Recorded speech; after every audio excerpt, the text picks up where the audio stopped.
Alright guys, good morning. My name is Alvaro. I'm the reptile manager here at Camp RIO. Now, some of you guys might have been to our reptile show before, or when we show you guys our reptiles. Some of you guys might not, but today you guys get to meet one of Camp RIO's reptiles. Now here at Camp RIO, we do follow good stewardship, or good land stewardship. Those three things that we take care of here are the land, water, and wildlife. Now, the last one, wildlife, is what we're going to be focusing on today, with our snake here. Now this is a Mexican milk snake. It is native to the Rio Grande Valley. Now, it does have Mexican in its name, and sometimes people might say like, oh, it's native to Mexico, right? But we're so close to Mexico that this snake is still considered native. Now, it is a mimic snake. All that means is that it copies, right? It's gonna copy another snake. Does anybody know what snake it's trying to copy? If you said a coral snake, then you're right. Now, there are two things that set it apart from a coral snake, one being the pattern, and the other that a Mexican milk snake is not venomous. A coral snake is venomous. Now, if you get bitten by a coral snake, you have to go to the doctor right away because that venom can kill you. But our Mexican milk snake has no venom. It just looks like it does, right? It has the same, almost the same pattern.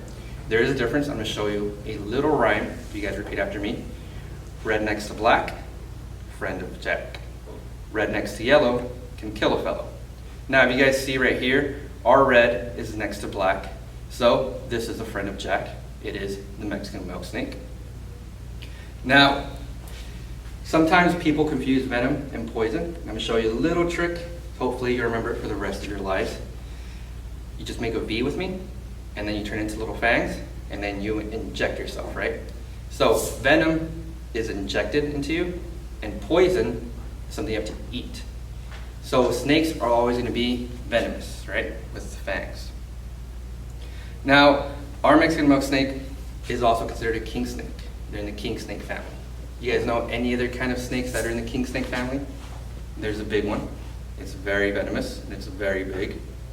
It is the king cobra, right? Now, it is related to king cobra, and one of the things that king snakes do is that they, on top of eating little lizards and mice, they also eat other snakes. So if our Mexican milk snake found another snake that was smaller than it, that it could overtake, then it could also eat it.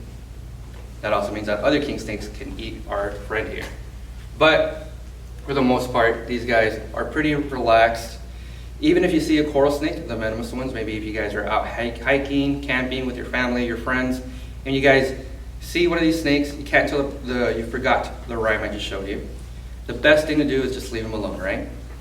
They'll leave you alone. They don't want to be bothered. If you pick it up, mess with it, then it might bite you because they're scared. They can't tell you to leave them alone. They don't have little hands to hit you away. How they're going to defend themselves is with their mouth, right?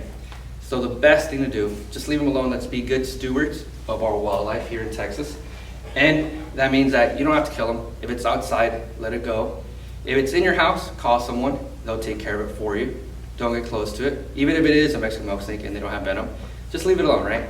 You don't want to scare it. You don't want to stress it out. It might bite you. It might hurt. It won't have venom. But the best thing we want to do with our animals here in Texas is take care of them so that they stay here for a very, very long time and they don't become threatened or endangered. And so we have them here so they don't go extinct, right? Now, that's going to be it for our reptiles today.